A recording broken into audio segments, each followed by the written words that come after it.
Lumaki sa marangya at komportabling buhay si Alfred. Ang tatay niyang si Emilio ay nagmula sa mahirap na pamilya. Ngunit dahil sa pagsisikap nito, ay nagawa nitong makaahon sa kahirapan. Nagmamay-ari ang pamilya ni Alfred ng malawak na nyugan, palaisdaan, manukan at taniman ng lansones at rambutan sa kanilang baryo. Isa lamang ang kapatid ni Alfred. Yun ay ang nakatatanda niyang kapatid na si Andres. Ang kanilang ina naman ay namatay noong binatilyo pa lamang si Alfred dahil sa colon cancer. Dahil bunso, ay lumaki si Alfred na nasusunod palagi ang gusto at luho niya. Hindi niya na itinuloy pa ang kanyang pag-aaral dahil alam niya na kahit hindi siya mag-aral at magtrabaho, ay mabubuhay siya sa dami ng pera ng kanyang ama. Alam ni Alfred na kapag nawala ang kanyang ama, ay dalawa lamang sila ng Kuya Andres niya ang maghahati sa lahat ng ari-arian nito. Hindi man niya nais mamatay ang kanyang ama, ay hindi na siya makapaghintay na mapunta sa kanya ang parte ng kanyang mana. Dumating na nga sa punto na masyado nang sabik si Alfred na makuha ang kanyang mana. Nais niya nang malaman kung magkano ang perang makukuha niya dahil may balak siyang magtungo sa syudad at doon na manirahan. Gusto niya nang umalis sa baryo nila dahil alam niya na mas magandang mabuhay sa lungsod, lalo na kung marami siyang pera. Isang umaga, tahimik na nag-aalmusal sina Alfred at ang kanyang ama na si Emilio. Wala roon ang kapatid niya dahil nakabukod na ito at may sarili ng pamilya. Hindi mapakali si Alfred dahil kanina pa siya may nais na itanong kay Emilio at nag-iipon lang siya ng lakas ng loob. Alfred, iho, ayos ka lang ba? Kanina ka pa parang balisa dyan. May problema ka ba? Wala naman po, Papa. Ano kasi, may gusto lang po sana akong itanong sa inyo. Ano ba yon? Sige lang, magsalita ka. Papa, posible bang makuha ko na po ang mana ko? Natigilan si Emilio at mataman siya nitong tinitigan. Bumakas ang pagtataka sa mukha nito sa tanong na yon ng kanyang anak na si Alfred. Hindi pa posible yun, iho. Makukuha mo lang ang mana mo kapag wala na ako sa mundong ito. Teka, bakit mo nga pala naitanong yan? Mangyaring gusto ko po kasi magtayo ng sarili kong negosyo, Papa. Ayoko pong umasa sa inyo habang buhay. Matagal ko na po itong plano pero wala po akong budget kaya hindi ko magawa-gawa. Hindi ba pinapamahala ko na sa iyo ang manukan? Bakit hindi na lang yun ang hawakan mo? Mas magagabayan pa kita at ng Kuya Andres mo. Hindi ko po gusto ang manukan, Papa. Ang gusto ko, negosyo na ako mismo ang bubuo. Saka, hindi niyo po ba narinig ang sinabi ko? Ayoko nang umasa sa inyo, lalo na kay Kuya Andres. Panigurado na tutulong nga siya pero marami akong maririnig sa kanya na kung ano-ano. Ginagabayan ka lang ng kuya mo. Huwag mo sanang masamain yun. Pero matanong lang kita, ano bang negosyo ang iniisip mo? Isang construction business, Papa. Magsusupply ako ng mga construction material sa mga malalaking proyekto. Malaki ang kita sa ganun, lalo na kung sa Maynila ako itatayo ang negosyo ko. Natahimik si Emilio. Nahulog ito sa malalim na pag-iisip at dahil doon ay umasa si Alfred na papayag ito sa hiling niya. Iho, hindi simpleng bagay ang hinihingi mo. Alam ko naman yun, Papa. Pero isipin niyo na lang ang magagawa ko kapag nakuha ko ng mana ko. Hindi na ako masasabihan ng ibang kamag-anak natin na palagi na lang akong umaasa sa inyo. Kaya, Papa, ibigay niyo na sa akin ang mana ko kahit buhay pa kayo. Pag-iisipan kong sinabi mong yan, Alfred. Gaya ng sinabi ko, hindi simpleng bagay ang gusto mong gawin ko. Ano bang mahirap sa gusto ko, Papa? Ayaw mo ba na makita ang gagawin ko sa mana ko habang buhay pa kayo? Hayaan mo muna akong pag-isipan ng bagay na yan, anak. Kumain ka na at wag muna natin pag-usapan ang bagay na yan. Bad trip naman, oh. Minsan na nga lang mag-request, hindi pa ibigay. Bagamat hindi nakuha ni Alfred ang sagot na gusto niya, ay alam niyang mas mabuti ng pag-iisipan yon ng tatay niya kaysa sa pagtanggi ang nakuha niya. Ngunit sa puso niya, gusto niyang makuha ang mana niya nang hindi na kailangan hintayin pang mawala ang kanyang ama. Hindi na siya makapaghintay na makaalis sa lugar nila at mabuhay sa makulay at magulong syudad. Sa mga sumunod na araw, walang araw na lumipas na hindi binabanggit ni Alfred sa kanyang ama ang tungkol sa kanyang mana. Sa umaga habang nagkakape, sa tanghali habang kumakain, at sa gabi bago matulog. Lagi niyang kinukulit ang kanyang ama. Ngunit kahit na anong gawin niya, nananatiling matigas si Emilio sa kanyang desisyon na pag-iisipan nito ng gusto ang bagay na yon. Isang umaga, pinuntahan ni Alfred ang kanyang amang si Emilio sa nyugan. Kahit na meron itong kausap, ay sumingit siya at tinanong ito tungkol sa kanyang mana. Papa, napag-isipan niyo na po ba? Pinag-iisipan ko pa rin, iho. Huwag mo ko madaliin. 1 linggo ka na nag-iisip pero wala ka pa ring desisyon, Papa. Ano ba mawawala sa'yo kung ibibigay niyo na? Ako naman na magmamana niyan balang araw eh. Paagahin niyo lang ang pagbibigay sa akin. Iho, hindi mo pa naiintindihan ang bigat ng responsibilidad na dala ng mana na yon. Kailangan ko makasiguro na gagamitin mo yon sa tama. Eh di lumabas din ang totoo. Wala kang tiwala sa akin. Yun na lang ang inihiling ko eh. Hindi niyo pa maibigay. Hindi sa wala kong tiwala sa iyo, iho. Ayoko lang na magkamali ng desisyon dahil may mga maling desisyon na mahirap nang itama.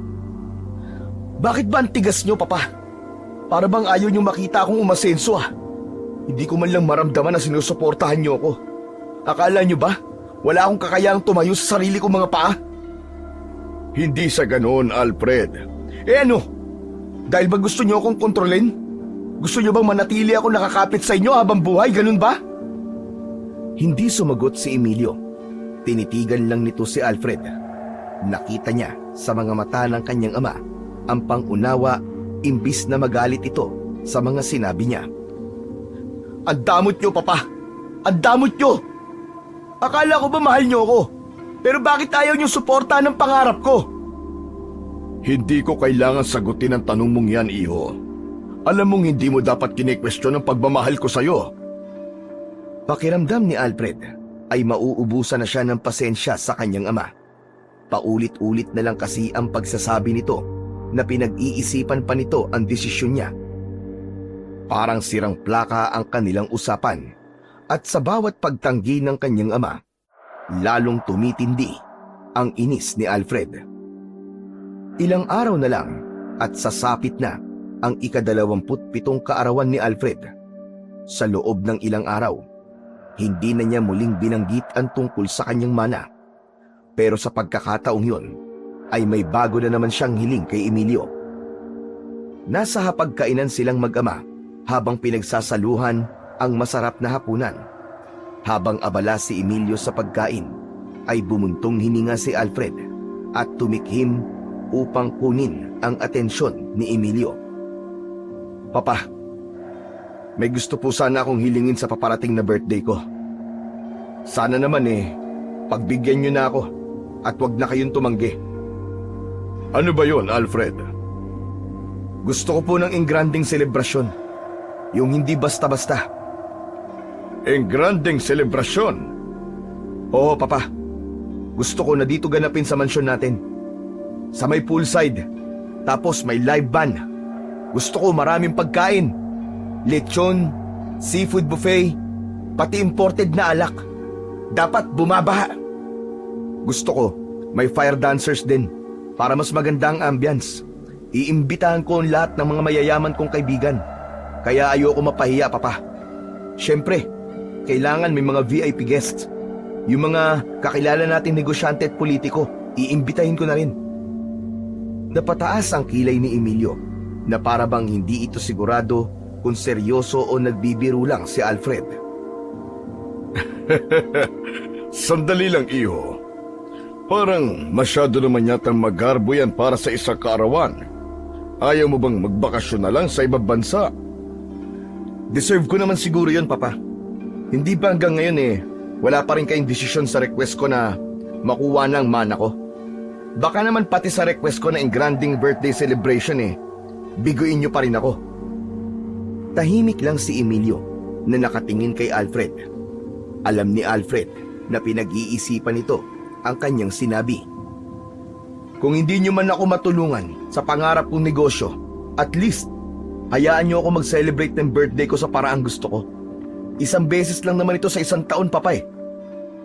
Pag-iisipan ko, pero umasa ka na magse-celebrate tayo ng birthday mo dito mismo sa mansyon. Pero hindi ko may papangako na maibibigay ko ang gusto mo sa araw na yon. Hanggang sa sumapit na ang gabi ng kaarawan ni Alfred. Lahat ng request niya ay ibinigay ni Emilio, kaya masayang masaya siya. Tulad ng kanyang hiniling, ginanap yun sa mansyon nila sa may poolside. Merong live band at samot-saring pagkain. Merong lechon at seafood buffet. Dumating ang kanyang mga dating kaklase, ibang kilalang negosyante at maging mga politiko na inimbitahan niya. Halos buong gabi siyang nagpakasaya. Uminom ng mamahaling alak at nakipagkwentuhan sa kanyang mga bisita. Ngunit sa kabila ng lahat ng kasiyahan, isang bagay ang inaasahan niyang matatanggap mula sa kanyang ama. Isang mamahaling regalo. Habang papalapit na ang pagtatapos ng party, napansin ni Alfred na halos lahat ng bisita niya ay nakapagbigay na ng kanilang mga regalo. Ang iba ay nagbigay ng designer watches, mamahaling accessories, at maging cash gifts. Ngunit ang kanyang ama, ni isang regalo ay wala siyang natanggap. Kaya naman, mas lalong tumindi ang tampo ni Alfred sa kanyang amang si Emilio. Nang mag-alisan na ang huling grupo ng mga kaibigan ni Alfred, ay lumapit si Emilio sa kanya. Nakapamulsa ito at may seryosong ekspresyon sa muka. Ano, iho? Masaya ka ba sa naging birthday celebration mo? Oo naman, Papa. Pero wala ka pa palang regalo sa akin. Kanina ko pa hinihintay. May regalo ko sa iyo, anak, at ibibigay ko na sa iyo ngayon. Isang bagay na gustong-gusto mo. Agad na nagliwanag ang muka ni Alfred. Talaga, Papa? Ano pong regalo niyo sa akin? Sandali. Huwag mong sabihin yung gusto kong kotse ang regalo mo. Yung Lamborghini. Napailing si Emilio at hindi nito napigilang matawa ng bahagya. Hindi, anak. Hindi kotse ang regalo ko sa iyo. Ha? Yun lang naman po ang gusto ko ngayon Iho, pumapayag na akong ibigay sa iyo ng maaga ang mana mo. Napag-isipan ko na yon at nakapagdesisyon na ako na pagbigyan ka sa gusto mo, Alfred. Natigilan si Alfred. Saglit niyang inisip kung tama ba ang narinig niya mula sa kanyang ama. Sandali. Totoo ba yan, Papa? Oo, iho. Pero sana ay gamitin mo yon sa maayos. Huwag mong sayangin, anak. Pinaghirapan ko ang mana mo na yon para sa iyo at sa kapatid mo. Labis ang tuwa ni Alfred at hindi niya na napigilang mapangiti ng malaki. Sa wakas, makukuha na rin niya ang mana niya nang hindi na niya kailangan maghintay na mawala ang kanyang ama. Maraming salamat, Papa. Pero pwede bang i-convert mo na lang lahat sa pera para magamit ko na kagad sa negosyong gusto kong itayo? Kung yan ang gusto mo, ipapaasikaso ko na kagad sa abogado ang lahat para maibigay na sa iyo ang parte mo sa mana. Sa sobrang saya ni Alfred, niyakap niya ang kanyang ama. Isang bagay na matagal niya nang hindi ginagawa. Papa, maraming salamat talaga. Hindi niyo alam kung gaano niyo ako napasaya ngayon, Papa. Tumangulang si Emilio at hindi na ito nagsalita pa. Pero hindi yun pinansin ni Alfred. Ang mahalaga ay makukuha na niya ang kanyang mana at magagawa na niya ang kanyang gusto. Ilang araw matapos ang engranding selebrasyon ng birthday ni Alfred, sinabi ni Emilio sa kanya na pinoproseso na ng abogado ang paghahati ng mana at malapit na niyang matanggap ang kanyang bahagi. Labis ang tuwa ni Alfred sa balitang yon, ngunit hindi naging madali ang lahat. Nang malaman yon ng kanyang nakatatandang kapatid, agad itong tumutol at nagalit kay Emilio.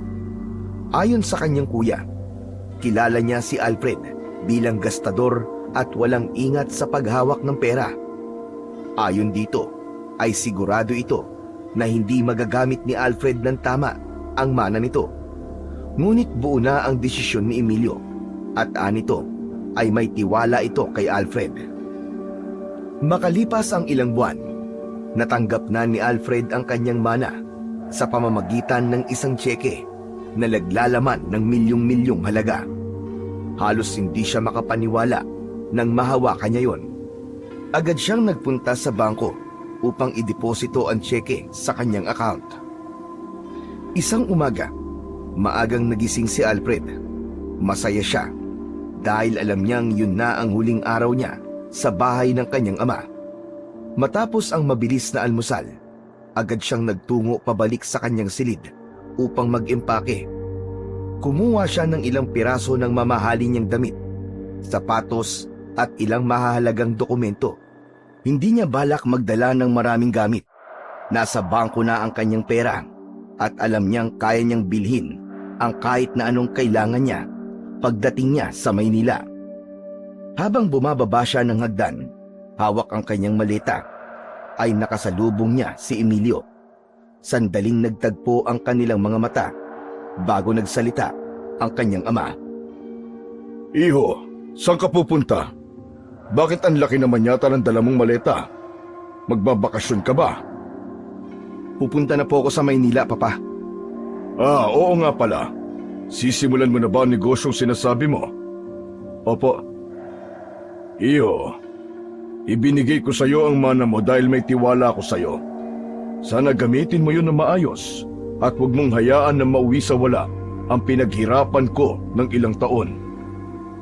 Natigilan si Alfred sa kanyang narinig. Hindi niya nagustuhan ang tono ng kanyang ama na para bang duda pa rin ito sa kanya. Pambihira. Kung talaga may tiwala ka sa akin, bakit mo pa kailangang ipaalala yan? Para kasing hindi ka sigurado kung kaya kong hawakan ang sarili kong pera eh. Sana hindi mo na lang ibinigay ang mana ko kung ganyan din lang naman ang mga sasabihin mo sa akin, Papa. Bahagyang napabuntong hininga si Emilio. Iho, hindi yun ang ibig kong sabihin sa iyo.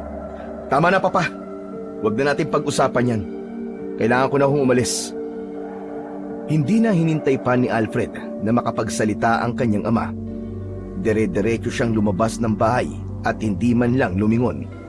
Hindi man lang niya naisipang magpaalam ng maayos sa kanyang amang si Emilio. Sa puntong yon, ang tanging nasa isip niya ay ang bagong buhay na naghihintay sa kanya sa syudad.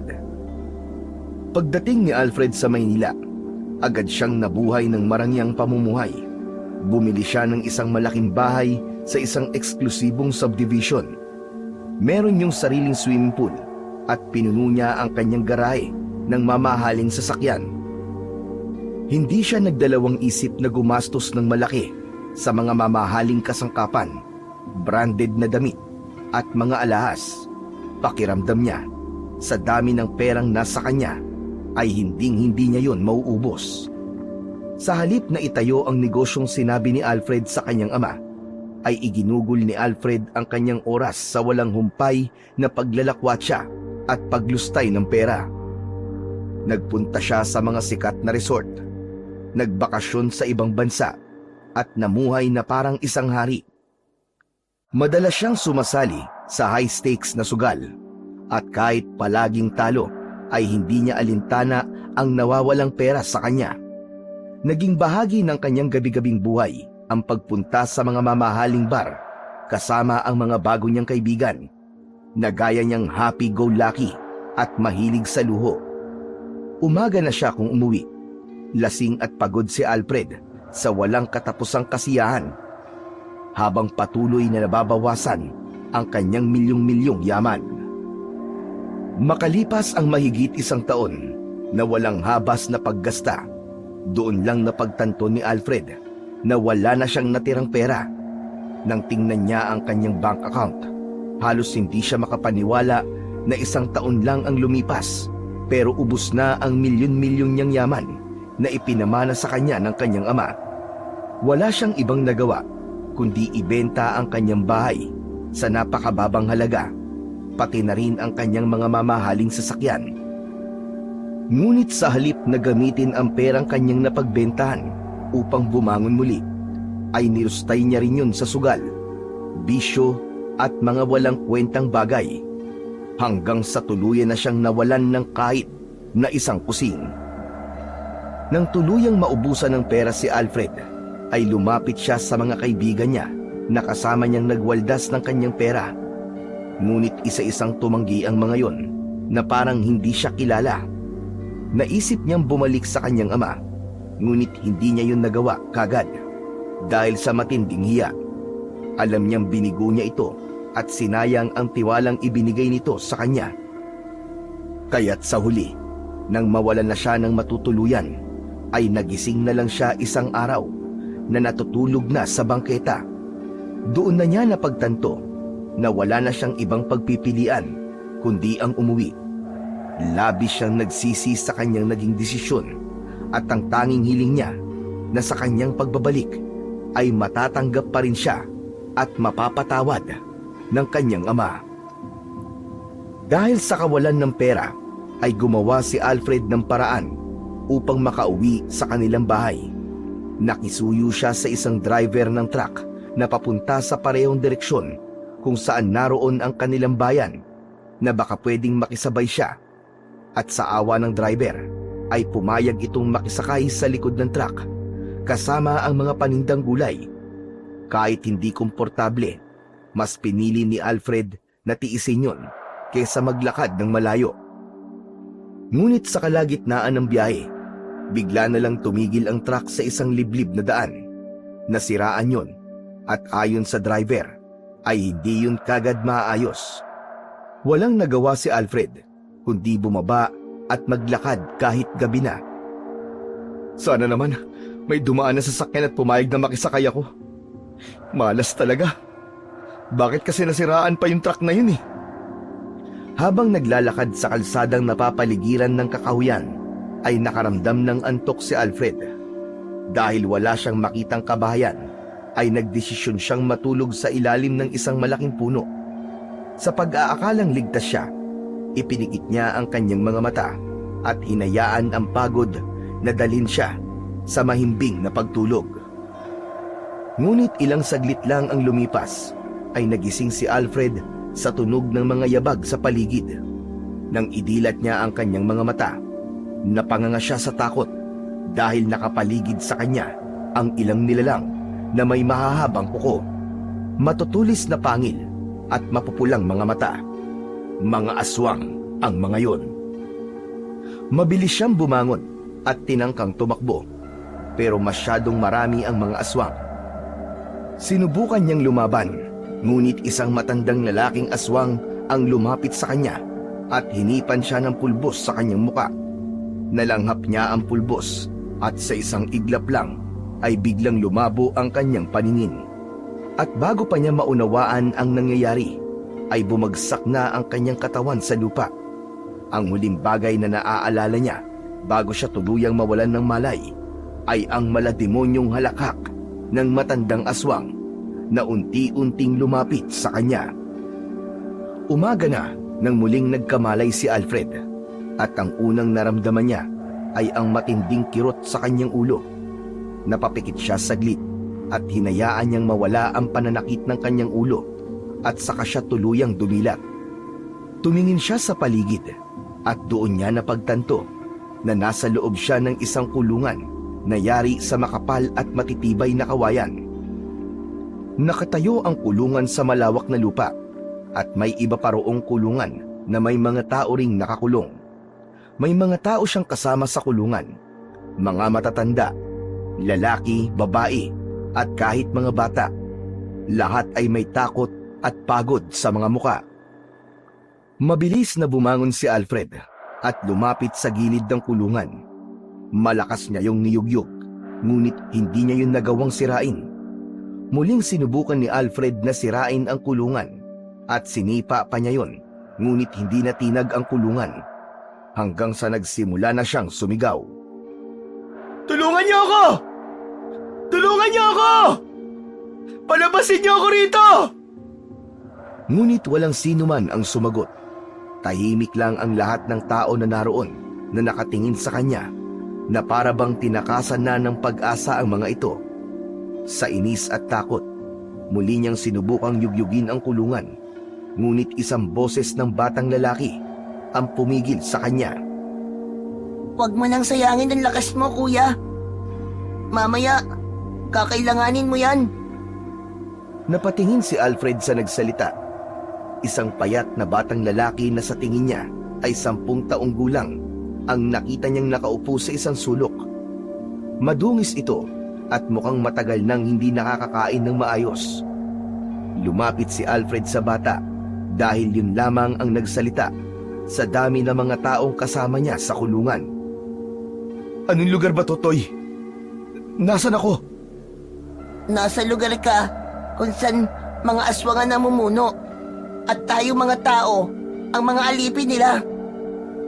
Magsasalita pa sana si Alfred, ngunit hindi niya na yun nagawa nang makita niyang may mga lalaking papalapit sa kulungan. Sa unahan ng mga lalaki ay may isang lalaki na matangkad. Kayumanggi ang balat at ang katawan ay malaki at maskulado. Malamig ito kung tumingin at seryoso ang muka. Tumigil ang lalaki sa harap ng kulungan at tumingin ng diretso kay Alfred. Ikaw ba ang bagong biyag dito? Anong pangalan mo? Alfred. Ako si Alfred. Ako naman si Macario. Ako ang supremo o pinuno ng mga aswang sa lugar na ito. Pakawalan mo ako rito! Ayoko dito! Pakawalan mo ako rito! Lahat ng taong nandito sa aking kuta ay pagmamayari ko na. At may mga patakaran sa lugar na ito. Kaya't kung gusto mong mabuhay, matutok at sumunod. Dito, hindi libre ang pagkain. Kailangan mo magtrabaho para mabuhay. Kung hindi ka kikilos, mamamatay ka sa gutom. At isa pa, huwag mo nang tangkain tumakas.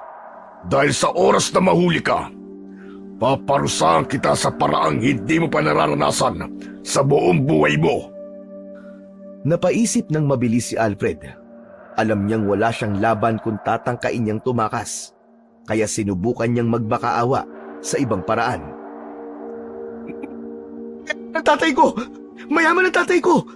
Kung gusto mo ng pera, bibigyan kita ng kahit magkano! Basta palayain mo lang ako dito! Maawa ka na!" Wala akong pakialam sa pera. Hindi pera ang nagpapagalaw ng mundo rito. Kaya walang silbi sa akin, kahit gaano pa karami ang perang meron ka. Matapos yun, ay tumalikod na si Macario at naglakad palayo kasama ang mga tauhan nito.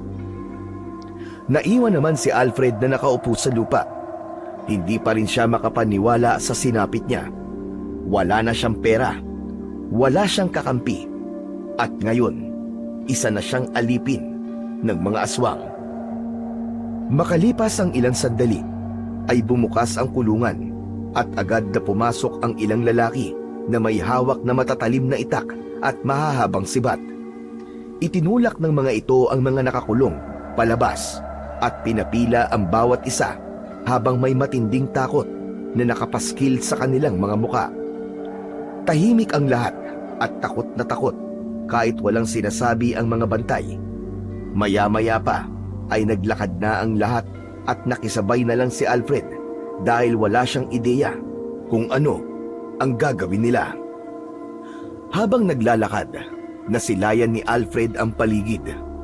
Malawak ang lupain at sa di kalayuan ay may taniman na mga gulay. Doon din nila ang ilan sa mga bihag kabilang na si Alfred. Hindi nagtagal ay nagsimula ng kumilos ang mga tao. May ilan na nagsimulang magbungkal at magtanim ng gulay, habang ang iba naman ay inaayos ang ilang sira sa mga kubo na naroon. Meron ding nagbubuhat ng malalaking kahoy para yung isang maliit na pamayanan. Ngunit ramdam ni Alfred na yun ay isang piitang walang kalayaan. Sa gitna ng pagmamasid ni Alfred ay lumapit sa kanya ang batang si Toti na may hawak na pambungkal ng lupa. Kuya Alfred, kailangan mong kumilos. Kung hindi ka magtatrabaho, hindi ka makakakain mamayang gabi.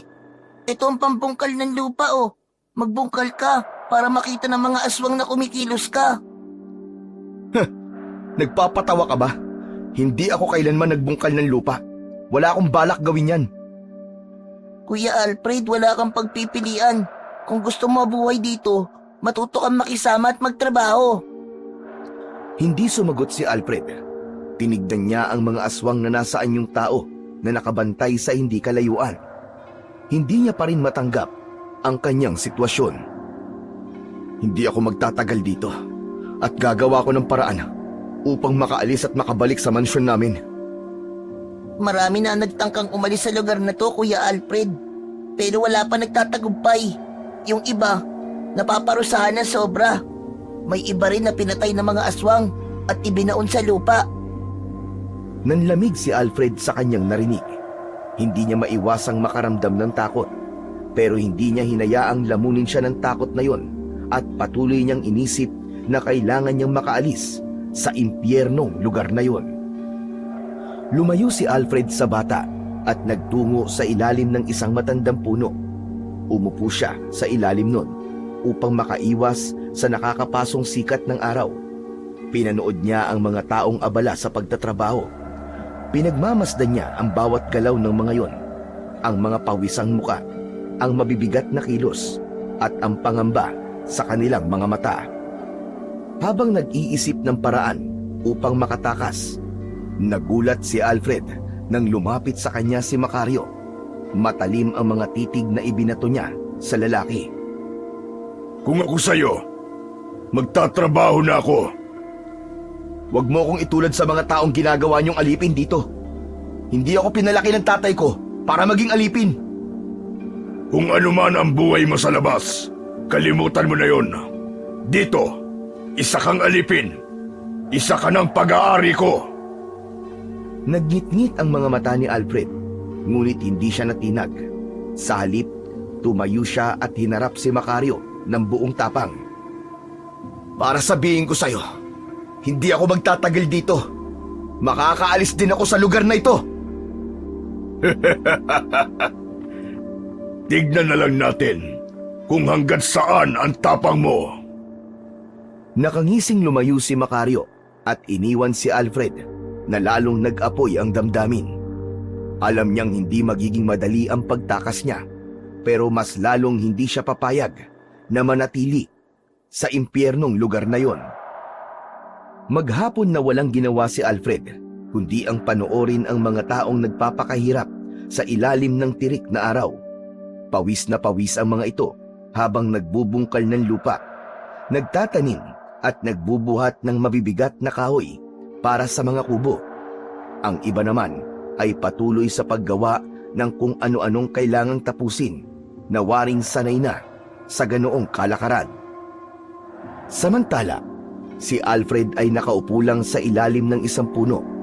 Patuloy siyang nag-iisip kung paano makakatakas sa lugar na yon, pero wala siyang maisip na paraan. Hindi nagtagal ay nakaramdam na siya ng pagkalam ng sikmura, ngunit wala siyang nakitang kahit na anong pagkain. Ang tanging bagay na napansin niyang pwede niyang ilaman sa kanyang tiyan ay ang tubig mula sa isang bukal kung saan umiinom ang ibang tao. Wala siyang nagawa kundi magtungo roon upang uminom ng tubig at pansamantalang maibsan ang kanyang gutom na nararamdaman. Nang magsimulang lumubog ang araw, ay tumigil na sa trabaho ang mga tao. Isa-isang pumila ang mga yon sa isang lugar kung saan may namimigay ng pagkain. Napansin ni Alfred na sa unahan ng pila ay may mga nilagang kamote at saging na inaabot sa bawat tao ng isang babae na seryoso ang muka at may mahabang itim na buhok. Nakita niya na pagkakuha ng mga tao sa kamote at saging ay kagad na kinakain ng mga ito dahil sa gutom. Agad na pumila si Alfred at sinabayan ang iba habang unti-unting lumalapit sa pinagmumulan ng pagkain. Sa bawat takbang, mas lalo niyang naramdaman ang panghihina ng kanyang katawan dahil maghapon na puro tubig lang ang inilalaman niya sa kanyang sikmura. Hanggang si Alfred na nga ang nasa unahan ng pila. Iniabot niya ang kamay upang kunin ang dapat sana ay para sa kanya. Ngunit ang babaeng namimigay ng pagkain ay tumigil at tumingin lang sa kanya ng walang emosyon. Hindi ito nagsalita, hindi gumalaw, at hindi siya inabutan ng pagkain. Ano tinutunga-tunga nga mo dyan? Akin ang pagkain ko, gutom na ako. Hindi pa rin nagsalita ang babae hanggang sa lumapit na si Macario habang may nakakalokong ngisi sa muka. Wala kang matatanggap na pagkain ngayong gabi. Tiisin mo ang gutom. Ano? Pero gutom na ako. Bakit sila lang ang binibigyan nyo? Hindi ka nagtrabaho maghapon, hindi ba? Sinabi ko na sa'yo na magtrabaho ka, pero pinili mo pa rin na manatili sa ilalim ng puno upang magpahinga. Nakikita namin ang bawat kilos nyo rito, kahit marami kayo. Wala kayong karapatan na gutumin ako. Bigyan nyo ako ng pagkain ngayon din. Kung ayaw mong maparusahan, bumalik ka na sa kulungan mo, dahil kahit maglupasay ka dyan, ay wala kang pagkain na matatanggap. Gigil na gigil si Alfred ng mga sandaling yun.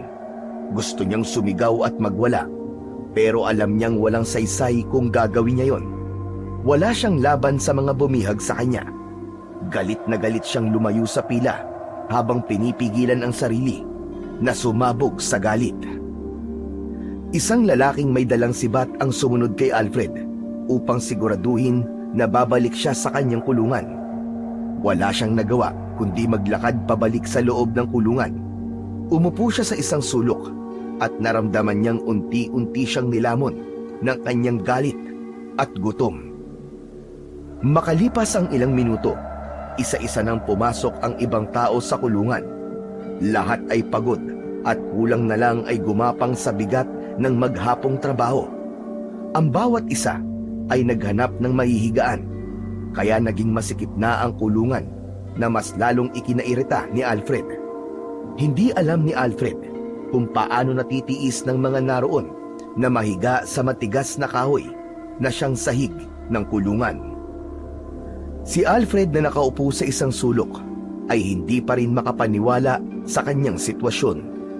Masama ang loob niya dahil sa galit, gutom at panghihina.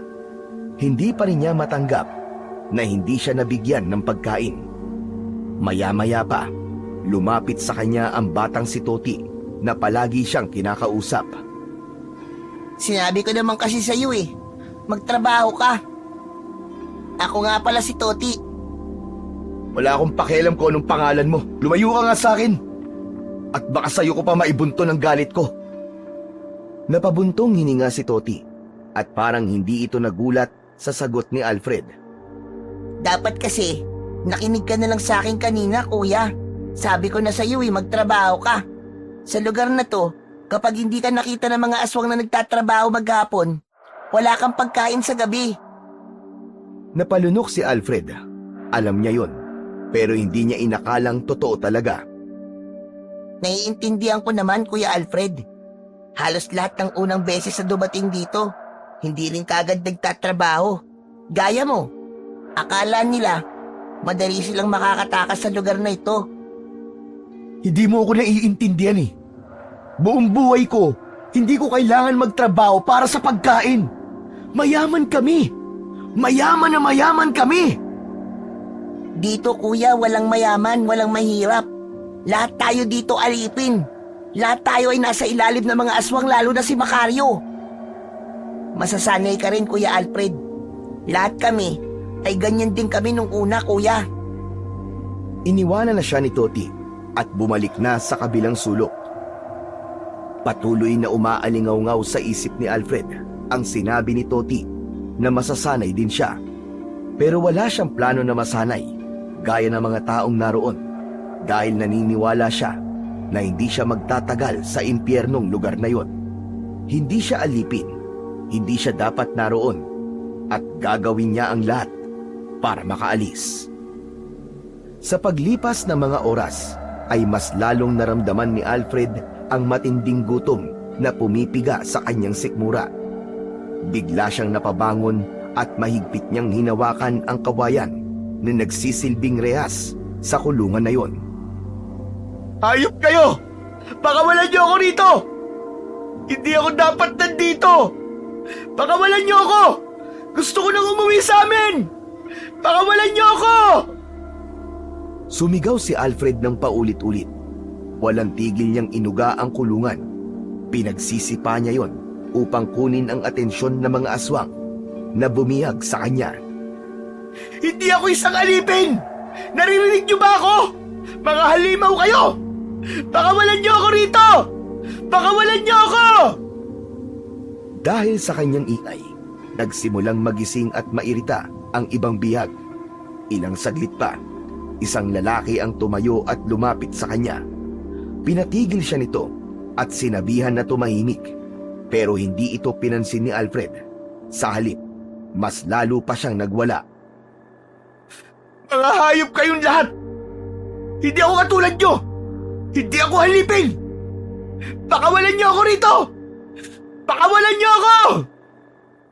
Nagsimula ng mag-usap-usap ang ibang bihag hanggang sa isang lalaki ang biglang sumugod at malakas na sinuntok si Alfred sa muka. Natumba siya at bago pa siya makatayo ay may isa pang sumipa sa kanyang tagiliran. Sunod-sunod na sapak at tadyak ang inabot ni Alfred mula sa mga bihag na naiirita na sa kanyang ingay. Nang tumigil ang mga yon sa pangbubugbog kay Alfred, ay nakahandusay na siya sa sahig na kahoy. Masakit ang buong katawan niya at hindi niya na magawang makagalaw. Nakita niya ang mga taong may hawak na sibat at itak kanina na unti-unting nagbago ang anyo. Ang balat ng mga yon ay tinubuan ng mas makapal na balahibo. Namula ang mga mata at tinubuan ng matutulis na kuko. Ang ngipin ng mga yon ay naging parang malalaking ngipin ng nagari na parang kayang pumunit ng laman. Sa isang iglap ay naging aswang ang mga bantay nila. At sa pinakagitna, nakita ni Alfred si Macario na nasa anyong aswang na rin. Mas malaki yun kumpara sa ibang aswang na naroon. Maya-maya pa ay mabilis na umalis ang mga aswang hanggang sa naglaho na ang mga yon. Nagulat si Alfred nang bigla niyang narinig ang boses ni Toti sa tabi niya. Sasalakay na naman sila sa bayan para maghanap ng pagkain o panibagong dagdag na bihag. Nanlamig ang katawan ni Alfred. Doon na tuluyang pumasok sa kanyang utak ang sitwasyon niya. Wala siya sa isang ordinaryong piitan. Doon ay hindi na magiging kagaya ng dati ang buhay niya. At napagtanto niya na kung nais niyang mabuhay ay kailangan niyang sumunod kina Macario at sa iba pang mga aswang. Kinabukasan ng umaga, nang magising si Alfred, ay ramdam pa rin niya ang sakit ng katawan niya mula sa bugbog na inabot kagabi. Masakit ang bawat galaw niya at parang pinipiga ang kanyang sikmura dahil sa gutom. Pero higit sa lahat, ang kanyang isipan ang pinakaapektado. Sa pagkakataon na yon, ay sumiksik na sa utak niya ang katotohanan na ang mga bumihag sa kanya ay mga aswang at hindi ordinaryong mga tao, at ginagamit silang mga alipin upang maramdaman ng mga ito na sa lugar na yon ay ang mga aswang ang mas nakakataas kesa sa tao. Nanginginig na tumayo si Alfred at nakita niya ang ibang mga bihag na tahimik na lumalabas ng kulungan para magsimulang magtrabaho. Ang iba naman ay halatang pagod at lupaypay pero walang umangal. Alam ni Alfred na wala siyang ibang pagpipilian kundi ang kumilos na rin gaya ng mga bihag. Kung hindi siya magtatrabaho, wala naman siyang makakain. Hindi niya na kaya pang magutom ulit ng isa pang araw. Pinilit niyang lumabas ng kulungan kasabay ng ibang mga bihag. Sa unang pagkakataon, lumakad siyang walang pagmamataas, kayabangan at walang reklamo. Pagdating ni Alfred sa malawak na lupain, ay hinawakan niya ang isang lumang asarol habang tumutusok sa balat niya ang matinding sikat ng araw. Sinimulan niyang bungkalin ang matigas at tuyo na lupa. Nagpatuloy si Alfred hanggang sa natumba siya dahil sa sobrang gutom at pananakit ng katawan. Halos magdilim na ang paningin niya.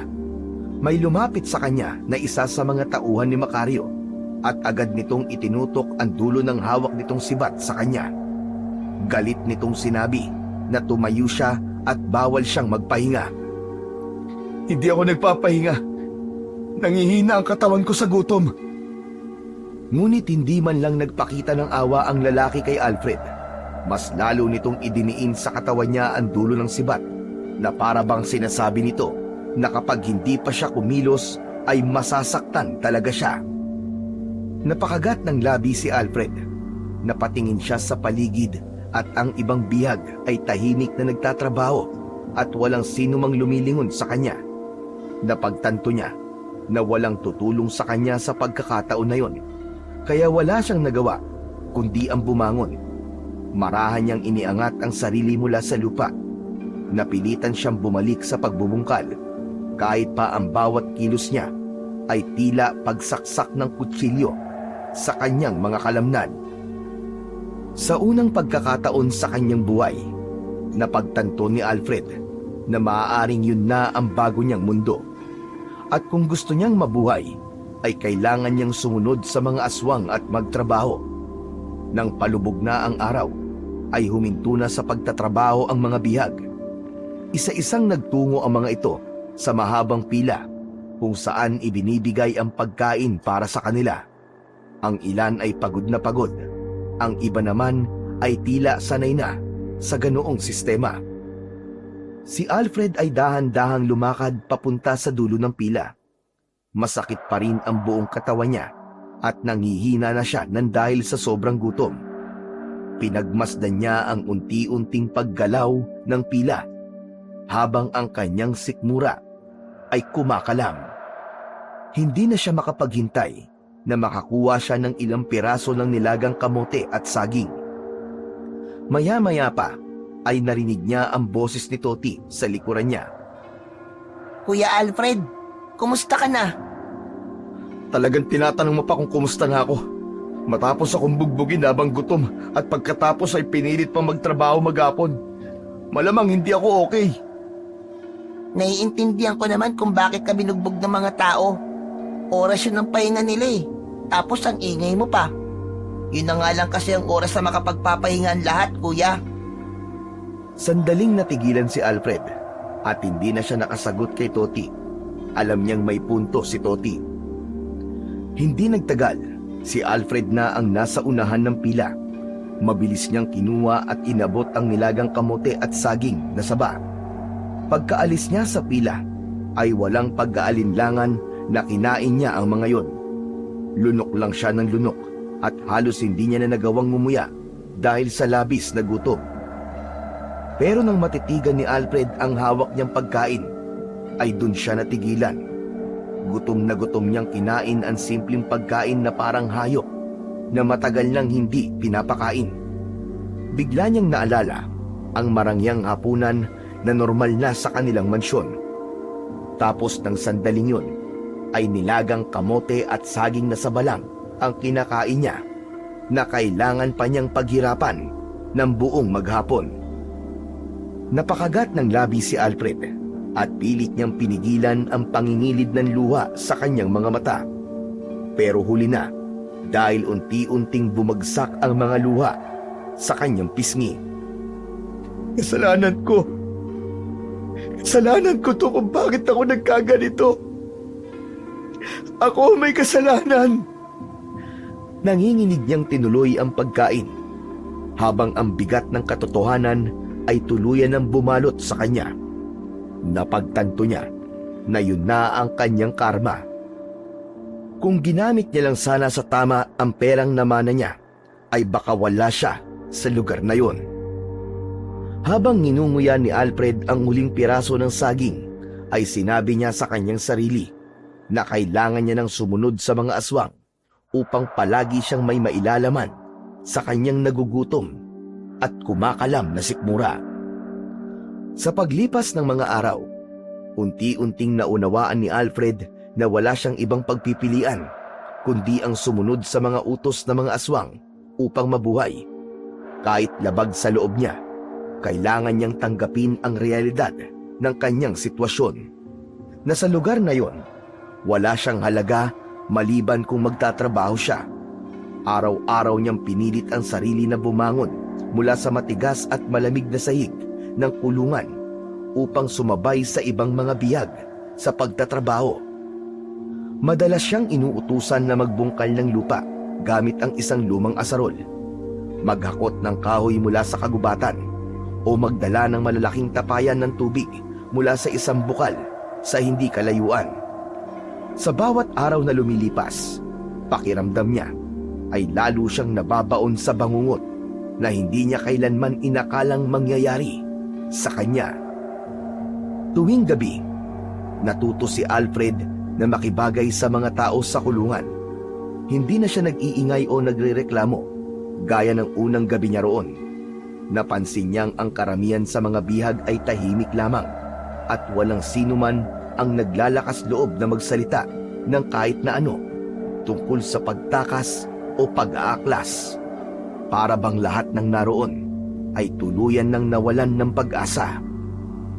Ngunit kahit pa natutunan na ni Alfred na sumunod at magtiis, hindi pa rin niya inalis sa isip niya ang isang bagay: ang makatakas sa malaimpyernong lugar na yon. Alam niyang imposibleng gawin yon ng pabigla-bigla. Kailangan niyang maging matyaga at maghintay ng tamang pagkakataon. Sa panahon na yon ay naisip niya na mas tama na magtiis na muna siya. Isang gabi, nakaupo si Alfred sa isang sulok ng kulungan. Tahimik niyang pinagmamasdan ang paligid. Hindi niya naiwasang isipin ang mga maling desisyong nagdala sa kanya sa impyernong yon. Naalala niya kung paano niya sapilitang kinuha ang kanyang mana mula sa kanyang ama. Ang pag-alis niya sa kanilang bahay na puno siya ng yabang at tiwala na kaya niyang mabuhay mag-isa nang hindi umaasa sa kanyang pamilya. Sinayang niya ang lahat ng perang nakuha niya. Nilustay sa luho at bisyo hanggang sa maubos yun nang hindi niya namamalayan. Hanggang sa dumating na nga ang araw na wala na siyang matakbuhan at napadpad na siya sa isang lugar na kailanman ay hindi niya inakala na meron pala sa mundo. Alam ni Alfred na wala siyang dapat ibang sisihin kundi ang kanyang sarili. Lumingon siya nang maramdaman ang isang presensya sa tabi niya. Si Toti yun. Tulad ng dati, ang bata ay tila palaging nasa paligid niya at laging may gustong sabihin. Kuya Alfred, mukhang natanggap mo na isa ka ng alipin ng mga aswang. Maganda yan, para hindi ka na magutom. Sa ngayon, nakikisama lang ako sa kanila. Pero hindi ibig sabihin nun na nawalan na ako ng pag-asa. Makakaalis pa rin ako sa lugar na to, Toti. Itaga mo yan sa bato. Kung binabalak mo na namang tumakas, Kuya Alfred, wag mo nang ituloy. Wala pang nakakatakas dito ng buhay. Yung iba, hindi na namin nakita ang katawan. May iba pa nga na pinatay sa harap namin para matakot din kami. Sigurado ka bang gusto mo matulad sa kanila? Nagtagpo ang kanilang mga mata. Napakuyom ang kamao ni Alfred. Toti, sisiguraduhin kong hindi ako matutulad sa kanila. Pagpaplanuhan ko ng mabuti ang pagtakas ko rito. Hindi na lang nagsalita si Toti. Sa kabila ng babala ng bata, ay hindi pa rin naupos ang pag-asa niya na makakatakas siya sa lugar na yon ng mga aswang. Isang umaga, isa si Alfred sa mga nautusan ng mga aswang na kumuha ng kahoy na panggatong sa gubat. Nagtungo siya roon, bitbit ang isang matalim na itak. Kasama niya ang ilang bihag. Malapit lang sa kanila ang mga bantay habang tinitignan ang bawat galaw nila. Sa paghahanap ng panggatong ay hindi namalayan ni Alfred na napalayo na siya sa ibang mga bihag hanggang sa nakita niya sa pagitan ng mga punong kahoy ang isang makipot na daan na bahagyang natatabunan ng mga sanga at dahon. May kung anong kakaibang naramdaman si Alfred sa bahaging yun ng gubat. Parang may humihila sa kanya upang magtungo siya roon. Sinulyapan niya ang mga kasama niya na abala pa rin sa kanilang ginagawa. Napalunok si Alfred bago marahang naglakad palapit sa makipot na daan. Pero bago pa siya makalapit ng gusto, ay may lumapat na malamig na bagay sa kanyang batok. Napahinto siya at nakaramdam siya ng kilabot na gumapang sa kanyang katawan. Dahan-dahan siyang lumingon. Isang bantay ang nasa likuran niya habang nakatutok ang hawak nitong matulis na sibat sa kanyang batok. Hoy! Hindi maaaring magtungo at sino man sa inyo dyan! Bakit? Ano bang meron dyan? Huwag ka na magtanong! Basta tandaan mo, kapag nakita kitang muli sa bahaging ito ng gubat, ikaw mismo magiging sunod na panggatong! Muling nanlamig ang katawan ni Alfred. Hindi niya na hinintay pan lumalim ang usapan. Marahan siyang umalis sa parting yun ng gubat at bumalik sa lugar kung saan naroon ang ibang bihag.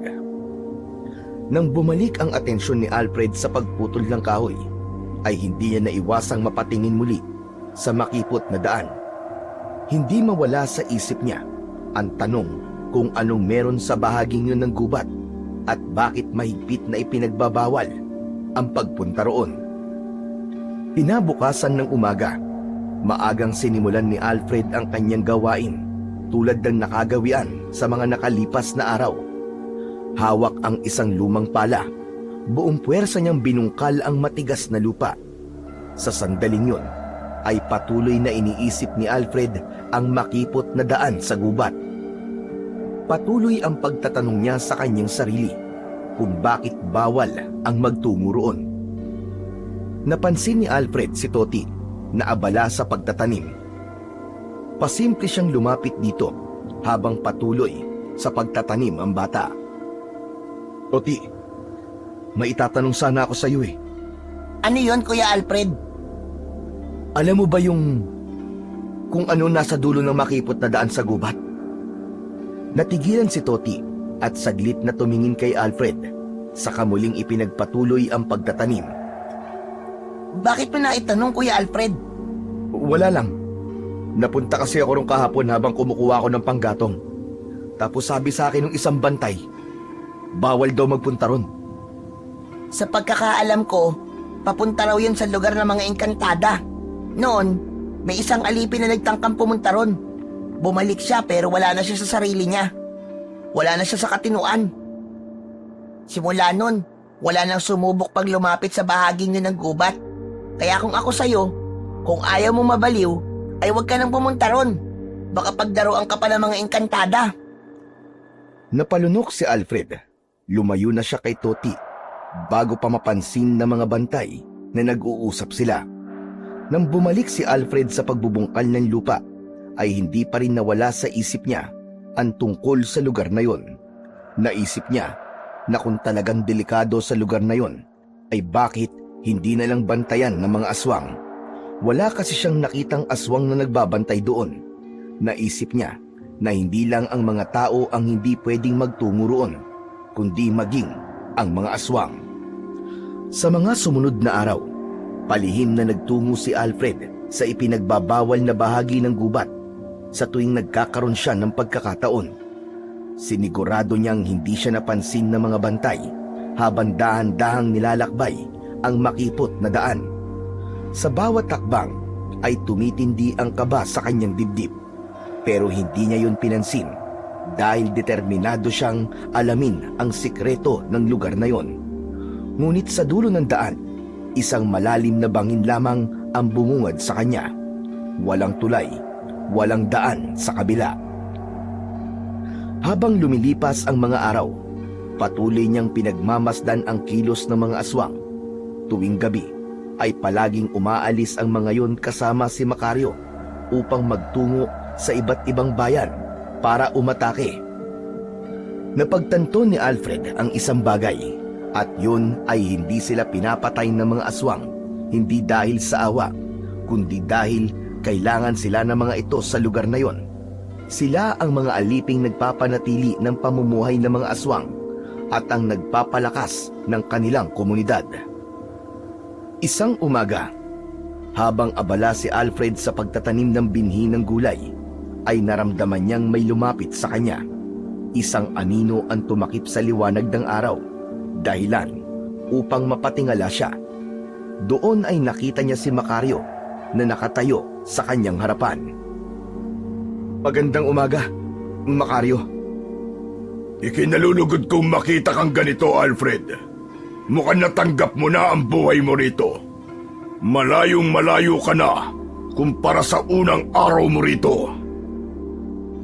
Wala naman akong ibang pagpipilian, hindi po ba? Naisip ko po na wala namang mabuting mangyayari sa akin kung manlalaban ako at hindi susunod sa mga utos nyo. Gusto ko ang sinabi mo. Tandaan mo, kung mananatili kang masunurin, mabubuhay ka rito na matagal. Mas madali ang buhay dito para sa mga taong marunong sumunod. Ipagpatuloy mo lang yan. Sige na. Ipagpatuloy mo ang iyong ginagawa. Hindi na sumagot si Alfred at yumuko na lang. Muli niyang itinuon ang pansin sa kanyang gawain. Hindi nagtagal ay tumalikod na si Macario at naglakad na palayo. Muling nag-angat ng muka si Alfred at unti-unting tumalim ang mga mata niya habang pinagmamasdan ang papalayong figura ng supremo ng mga aswang. Pagsapit ng gabi, sa loob ng kulungan, isang kakaibang katahimikan ang bumalot sa mga bihag. Maya-maya pa ay nagulat si Alfred nang marinig niya ang pag-iyak ng ilan sa mga bihag. Ang iba naman ay mahigpit na nakayakap sa kanilang sarili habang nanginginig sa takot. Mula sa kanyang kinauupuan ay tumayo si Alfred at lumapit siya kay Toti na tahimik na nakaupo sa tabi ng rehas na kawayan. Maging ang bata ay malungkot. Toti, ano nangyayari? Bakit balisa silang lahat? Bakit sila nag-iiyakan? Hindi sumagot si Toti. Tumingala ito sa kalangitan. Sinundan ni Alfred ang tingin nito at doon niya napansin ang isang bagay na hindi niya agad binigyan ng pansin kanina. Bilog ang buwan. Isang napakaliwanag at perpektong bilog na buwan ang nasa madilim na kalangitan. Toti, may kinalaman ba ang bilog na buwan kung bakit sila takot na takot? Oo, Kuya Alfred. Tuwing bilog ang buwan, may ritual na ginagawa ang mga aswang sa lugar na to. Ano? Anong klaseng ritual? Isa sa atin ang iaalay kay Macario. Pinapatay nila ang isa sa mga bihag at inaalay ang dugo sa kanya. Narinig ko noon na sa tuwing nakakainom ng sariwan dugo si Macario kapag bilog ang buwan, ay mas lalo tong lumalakas. Kung ganun, maaaring ako o ikaw ang iaalay mamaya kay Macario? Ganun na nga, Kuya. Kaya lahat ay natatakot kasi walang nakakaalam sa atin kung sino ang iaalay mamaya sa ritual. Biglang nanlamig ang pakiramdam ni Alfred. Parang may dumaloy na yelo sa kanyang mga ugat. Dahan-dahan niyang nilingon ang iba pang bihag. Doon niya napagtanto na hindi pa rin pala sila ligtas sa mga aswang. Dahil isang beses sa isang buwan ay isa ang kailangan mamatay sa kanila para sa ritual na sinabi ni Toti. Sa pagkakataon din na yon ay nalaman niya na marami pa siyang hindi alam sa lugar na yon at sa mga bangungot na maaaring mangyari sa kanya mamaya o sa mga susunod na araw. Lumipas ang ilang oras, ngunit lahat ng tao na nakakulong ay gising pa rin. Maging si Alfred ay hindi na rin mapakali, lalo na't may posibilidad na siya ang mapili na alay sa ritual ng mga aswang. Biglang naputol ang kanyang pag-iisip nang marinig niya ang isang malakas na sigawan mula sa isa pang kulungan. Agad siyang tumayo at lumapit sa mga rehas na kawayan upang silipin ang nangyayari. Napansin niyang halos lahat ng biyag ay natigilan rin upang panoorin ang nakakakilabot na tagpo. Isang lalaki ang pilit na hinihila palabas ng kulungan. Bakas sa mga mata nito ang takot habang nagpupumiglas sa paghatak ng 2 aswang. Sumisigaw ito, nagmamakaawa, ngunit parang walang naririnig ang mga aswang. Dinala ng mga aswang ang lalaki sa gitna ng kuta, kung saan nakatayo ang isang mataas at matandang puno. Ang paligid nito ay tila sinadyang bakante para doon isagawa ang isang madugong ritual. Matapos madala ang lalaki sa ilalim ng puno, ay saka naman dumating si Macario na nasa anyong aswang. Suot nito ang isang pulang kapa na may nakasaklob na hood. Mabilis na itinali ng mga aswang ang lalaki sa paa, saka isinabit yun sa puno ng patiwarik. Tuluyan nang napasigaw sa takot ang biktima. Umiyak yun at nagmakaawa. Pinalibutan si Macario ng mga alagad nitong aswang. Inalis ni Macario ang nakasaklob na hood sa ulo nito at isa sa mga alaga nito ang nag-abot dito ng isang matalim na karit. Habang hawak ang karit, humakbang si Macario papalapit sa lalaki. Nanlalaki ang mga mata ni Alfred habang nakatingin sa nangyayari. Nagsimula na ang ritual, Kuya Alfred. Kung mahina ang sikmura mo, huwag mo nalang panoorin. Hindi sumagot si Alfred. Nanatili siyang tahimik, ngunit dinig na dinig niya ang hikbi at sigaw ng ibang bihag. At sa isang iglap, gamit ang karit, ay marahas na ginilitan ni Macario ang leeg ng lalaking nakabitin ng patiwarik. Agad bumalong ang mainit at pulang dugo mula sa sugat nito sa leeg. Bumaha ang dugo pababa sa mukha ng biktima na nagpipititlag pa bago tuluyang malagutan ng hininga. Nanginig si Alfred sa galit habang pinapanood si Macario na tumapat sa dumadaloy na dugo. Tumingala si Macario at sinahod nito ang dugo gamit ang bibig. Nilasap nito ang sariwang dugo na parang isang halimaw na gutom na gutom. Nang matapos yun, itinapon ni Macario ang karit at malakas itong sumigaw na sinundan din ng sabay-sabay na pagsigaw ng mga alagad nito. Ngunit sa halip na takot, galit ang lumukob kay Alfred. Namuo sa loob niya ang isang matinding puot sa mga aswang na naroon. Nangako siya sa kanyang sarili na kung tatakas siya mula sa impyernong lugar na yon, ay hindi siya aalis ng mag-isa. Isasama niya ang lahat ng bihag na katulad niya. Ilang minuto nang tapos ang ritual, pero hindi pa rin makatulog si Alfred. Nakahiga siya sa malamig at matigas na sahig ng kulungan habang nakatingin sa bilog na buwan. Umaalingaw-ngaw pa rin sa kanyang isipan ang nakakatindig balahibong sigawan at iyakan mula sa ritual kanina. Paulit-ulit niyang naaalala ang pagtilamsik ng dugo at ang malagim na eksena kung saan nilasap ni Macario ang dugo ng isang inosenteng bihag. Maya-maya pa, unti-unting bumigat ang talukap ng mga mata niya hanggang sa tuluyan na siyang nakatulog at dinala siya ng kanyang diwa sa isang panaginip.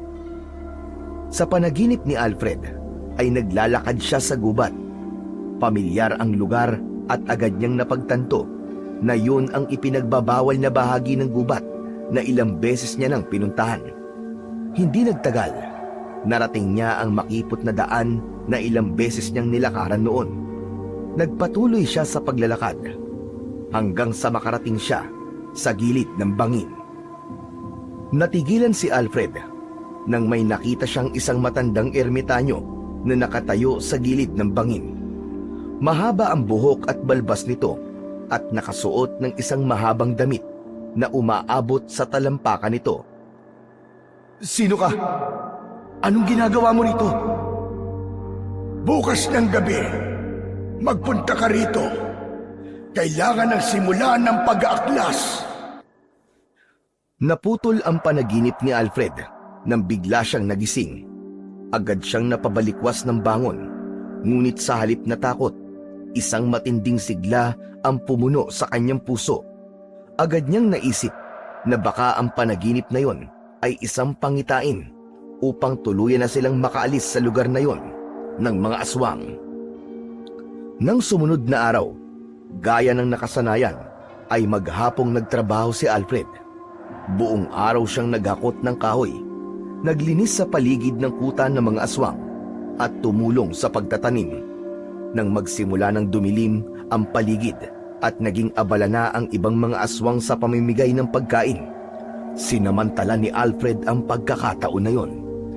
Pasimple siyang humakbang papalayo at tiniyak niya na walang makakapansin sa kanya. Dahan-dahan siyang lumusot sa pagitan ng mga kubol at tumakbo siya papunta sa gubat. Habang naglalakad si Alfred sa makapal na kakahuyan, bigla niyang naramdaman ang malamig na hangin sa kanyang batok. Napalingon siya at naramdaman niyang may sumusunod sa kanya. Agad siyang nagtago sa likod ng isang puno. Sa lupa, napansin niya ang isang sanga na may matulis na dulo. Dinampot niya yon at naghintay siya ng tamang pagkakataon upang umatake. Narinig ni Alfred ang papalapit na mga yapak. Isang anino ang gumalaw sa kanyang harapan. Sa isang mabilis na kilos, lumabas siya mula sa likod ng puno at itinutok ang matulis na sanga sa taong sumusunod sa kanya. Nanlaki ang mga mata niya nang makita si Toti. Kuya Alfred, huwag mo akong sasaktan! Ako to, si Toti! Toti, anong ginagawa mo rito? Nakita kasi kitang umalis kanina habang namimigay ng pagkain. Saan ka ba pupunta? Kapag may aswang na nakakita sa'yo, sigurado mapaparusahan ka. At kapag minalas-malas ka, baka patayin ka nila. Toti, kailangan ko magpunta sa ipinagbabawal na lugar dito sa gubat. May kutob ako naroon ng sagot kung paano tayo makakalaya rito. Kuya, alam mo ba kung gaano kadelikado ang gagawin mo? Bukod sa baka mahuli ka ng mga aswang, baka paglaruan ka pa ng mga engkantada. Wala na makakapigil sa akin, Toti. Ito na lang ang natitira nating pag-asa. Kaya bumalik ka na rin sa kuta, bilisan mo. Sige na, pabayaan mo na ako sa gusto kong gawin. Hindi ako babalik to nang hindi ka kasama, kuya. Ang kulit naman. O sige. Alam ko naman na hindi kita mapipilit. Ganito na lang, magbantay ka na lang dito. Kapag may nakita kang aswang, sumigaw ka kagad ha. Umango si Toti at nagtago sa likod ng puno habang si Alfred naman ay nagpatuloy sa kanyang paglalakad. Tinaak niya ang makipot na daan hanggang sa makarating siya sa bangin. Doon ay nakita niya ang matandang ermitanyo na nakita niya sa kanyang panaginip. Nakatalikod yon sa kanya. Maya-maya pa ay marahang yung humarap sa kanya. Ikaw, hindi ako maaaring magkamali. Ikaw ang ermitanyong nakita ko sa panaginip ko. Masaya ako na nakuha mo ang mensaheng ibinigay ko sa iyo sa pamamagitan ng panaginip, Alfred. Sino ka ba? Bakit mo alam ang pangalan ko at bakit mo ako pinapunta rito? Naglakad ang ermitanyo papalapit kay Alfred at inilahad nito ang isa nitong palad. Doon ay may isang kakaibang kwintas na may kakaibang palawit. Ang palawit ay parang buto ng isang prutas o halaman, ngunit hindi matukoy kung ano ito. Itim ang kulay nun at maraming pahalang na guhit. Oblong ang hugis nun, ngunit matulis ang magkabila ang dulo. Inilahad ni Alfred ang kamay niya at inilagay naman ng ermitanyo doon ang kwintas. Ano ho ito, Tatang? Yan ang mutya ng salsagan kalog. Mas makapangyarihan yan dahil binasbasan yan ng mga engkantada na narito sa gubat. Nais kong ipagkatiwala yan sa'yo. Teka, bakit mo to binibigay sa akin? Anong kayang gawin ito? Kapag isinuot mo yan, mapapalakas niya ng iyong katawan, lalakas ang iyong pandinig, at mas bibilis ang iyong pagkilos. Ngunit higit sa lahat, mabibigyan kanya ng tapang na pangunahan ang pag-aaklas laban sa mga aswang. Napatitig si Alfred sa mutya. Desperado na siyang makatakas at mailigtas ang lahat ng bihag na naroon. Kaya kahit hindi siya sigurado kung totoo ang sinabi ng ermitanyo sa kanya, ay kumapit na lang siya sa sinabi nito tungkol sa mutya. Walang pagdadalawang isip na isinuot niya yon sa kanyang leeg. Agad na naramdaman ni Alfred ang kakaibang enerhiya na dumaloy sa buong katawan niya. Para siyang binuhusan ng apoy sa loob. Biglang lumiwanag ang kanyang paningin at tumalas din ang kanyang pandinig. Nakita ng mga engkantada na ikaw ang karapat-dapat na magmay-ari ng mutya ng Salsagan Kalog, Alfred. Sana magtagumpay ka na mapalaya ang mga bihag ng mga aswang. Salamat, Tatang. Iparating niyo rin po sa mga engkantada ang pasasalamat ko. Pero kailangan ko na pong umalis. Baka makahalata na ang mga aswang na wala ako sa kuta nila. Walang problema, Alfred. Sige na, humayo ka na. Tumalikod na si Alfred sa ermitanyo. Ngunit bago pa siya makalayo, ay naisip niyang itanong sa ermitanyo kung paano niya mapapagana ang mutya ng Salsagang Kalog. Ngunit sa kanyang paglingon, ay wala na roon ang ermitanyo. Imposibleng mawala yun ng ganong kabilis. Kaya napagtanto niyang mahiwaga ang ermitanyo na kanyang nakausap. Mabilis na bumalik si Alfred sa pinagtaguan ni Toti. Nang makita siya ni Toti, agad itong tumayo at lumapit. Akala ko kung ano na nangyari sa'yo, kuya. Ang tagal mo. Tara na, Toti. Kailangan na natin bumalik sa kuta. Bilisan natin! Hinila ni Alfred sa braso si Toti at mabilis silang tumakbo pabalik sa kuta ng mga aswang. Habang tumatakbo, ay nagtanong pa rin si Toti. Ano ba nangyari doon, kuya? May nakita ka ba? Malapit na tayo makalaya, Toti. Makakabalik na tayo sa mga pamilya natin. Ano? Paano? Nakuha ko ang isang bagay na magiging susi natin para makalaban sa mga aswang. Ano? Anong bagay yung kuya? Saka na ako magpapaliwanag sa'yo. Bilisan na natin. Ano ba yan, kuya? Nakakabiting ka naman eh. Hindi na ito pinansin ni Alfred. Ang nasa isip niya ay ang makabalik na kagad sila sa kuta bago pa may makapansin sa kanilang pagkawala.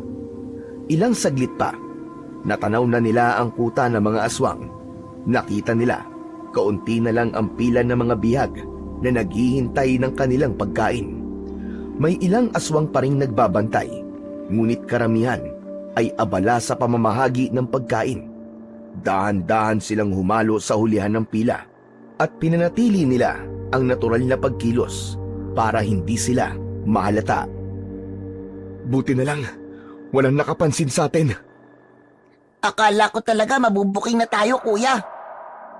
Tumingin si Alfred sa paligid at hinawakan niya ang bagay na nakasabit sa kanyang leeg. Naramdaman niya ang init at lakas na nagmumula roon.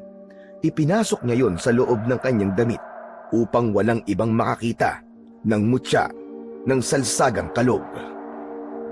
Makalipas ang ilang oras, ay tulog na ang lahat ng biyag sa kulungan na kinaroroonan ni Alfred. Ngunit si Alfred ay gising na gising pa rin. Nakaupo siya sa isang sulok habang mahigpit na hawak ang mutyang nakasabit sa kanyang leeg. Paulit-ulit na umaalingaw-ngaw sa isip niya ang lahat ng sinabi sa kanya ng ermitanyo. Tumingin siya sa paligid at nakita niya ang payat na katawan ng mga bihag. May awang humaplos sa puso niya. Sa tagal na niyang nabubuhay, ay noon lang siya nagkaroon ng pakialam sa ibang tao. Noong nasa mansyon pa siya ng kanyang ama, ay tanging sarili lang niya ang kanyang iniisip. Maya-maya pa ay humiga na si Alfred at sinabi niya sa kanyang sarili na bukas ay kailangan niya nang simulang kausapin ang ibang bihag upang masimulan na nila ang pag-aaklas at paglaban sa mga aswang. Kinabukasan, hindi na nga nag-aksaya pa ng oras si Alfred. Habang naglalakad sila papunta sa lupa kung saan sila nagbubungkal at nagtatanim, ay sinimulan niya ang palihim na pakikipag-usap sa ilang bihag na sa tingin niya ay may lakas ng loob na lumaban. Nilapitan niya si Goryo na may malaking katawan. Oryo, may sasabihin ako sa'yo. Huwag kang maingay. Nagbabalak akong labanan ng mga aswang. Kailangan na nating kumilos.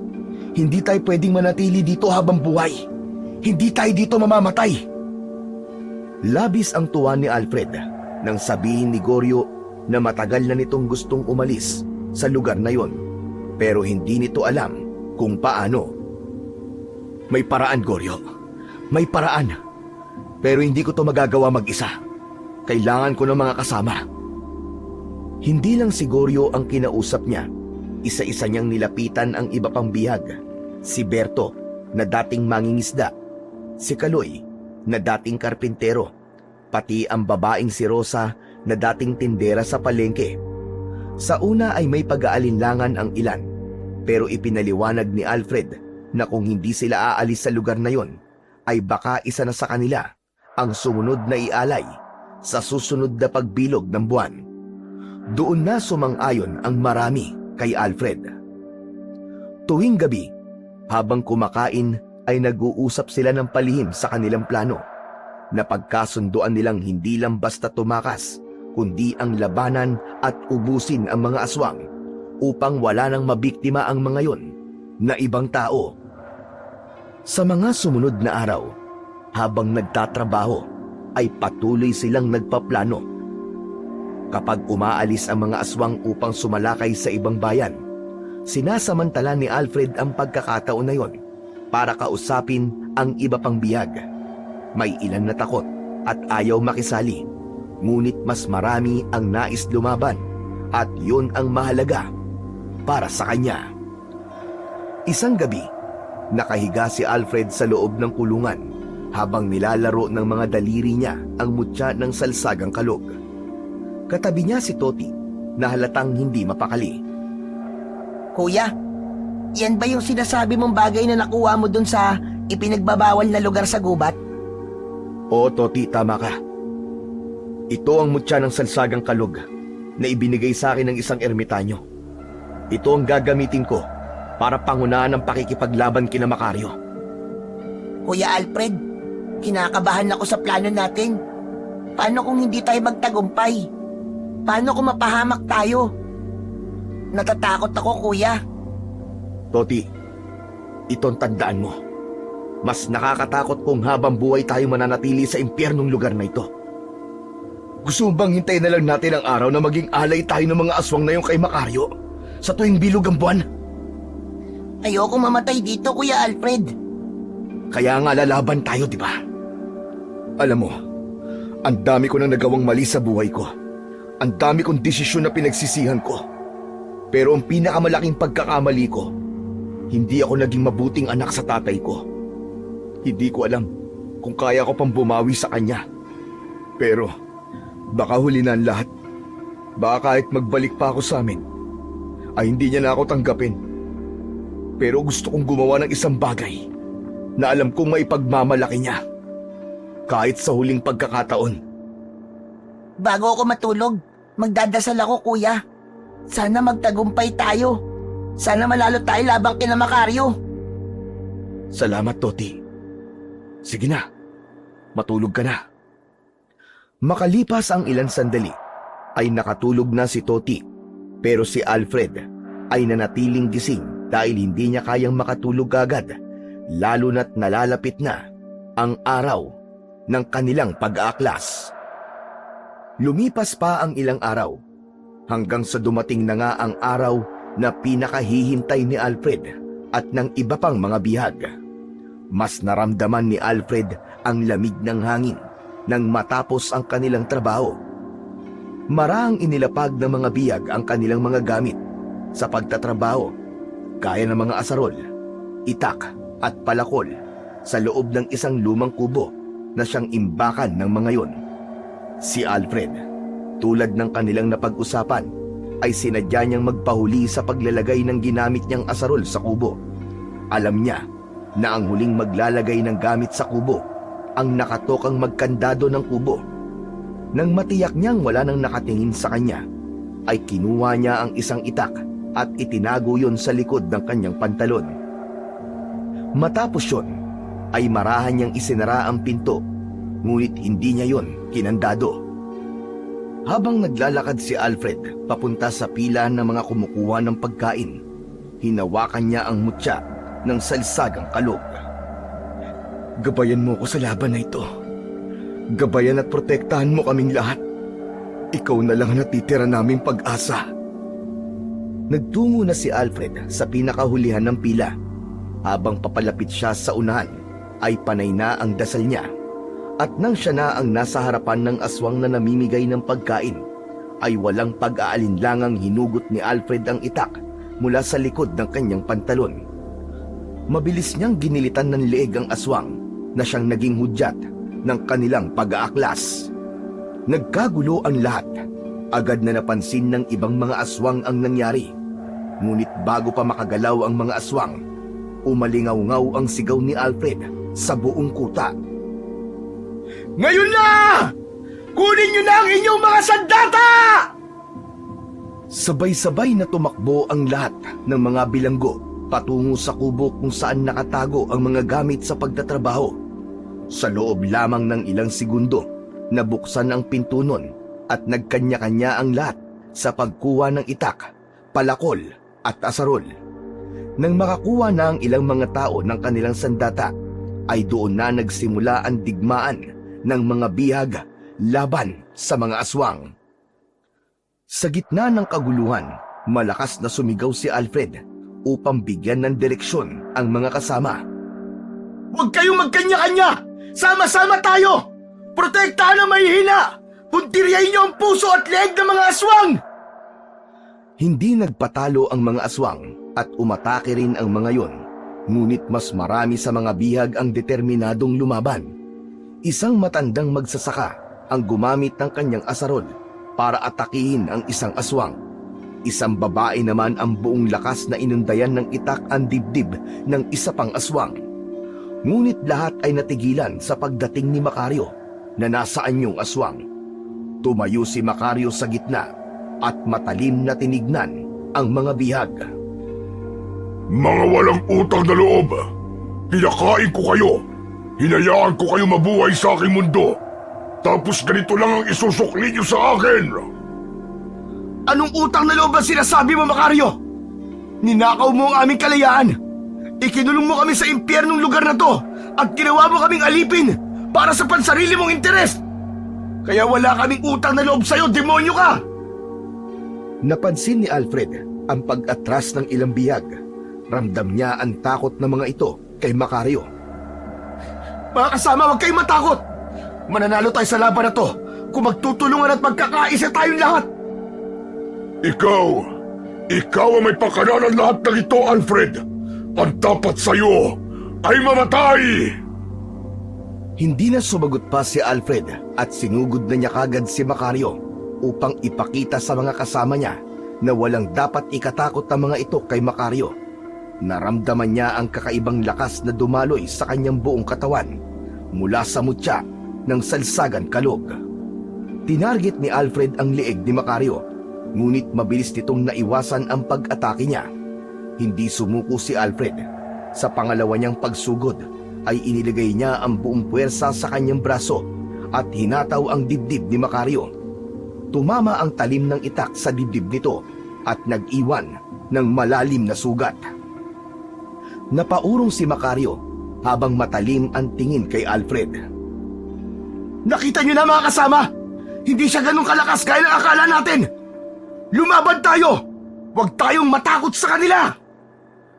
Nang makita ng mga bihag na nasugatan ni Alfred si Macario, ay nakita ni Alfred na nagising ang natatagong tapang ng mga bihag. Muling nagliyab ang kanilang determinasyon na lumaban para sa kanilang buhay at kalayaan. Nag-umapaw ang sigawan, galit at pagiganti ng mga bihag. Ang mga bihag na dating takot at walang laban ay naging parang mga mandirigma na walang takot na nakipaglaban sa mga aswang. Habang abala ang iba sa pakikipaglaban, si Alfred naman ay nakatutok kay Macario. Sa kabila ng sugat ni Macario ay hindi ito nagpakita ng panghihina. Sa halip, lalo pa itong nagalit. Ikaw, Alfred, ikaw ang dahilan ng lahat ng ito. Sisiguraduhin kong pagsisisihan mo ang lahat ng ito. Tapos na kami matakot sa'yo, Macario. Ngayong gabi, sinisiguro ko na makakalaya na kami sa'yo! Mahigpit na hinawakan ni Alfred ang itak at huminga siya ng malalim. Ramdam niya ang matinding enerhiyang dumadaloy sa kanyang buong katawan mula sa mutya ng salsagang kalog. Ang enerhiyang yon ang nagbigay ng lakas at nagpagaan sa kilos ni Alfred.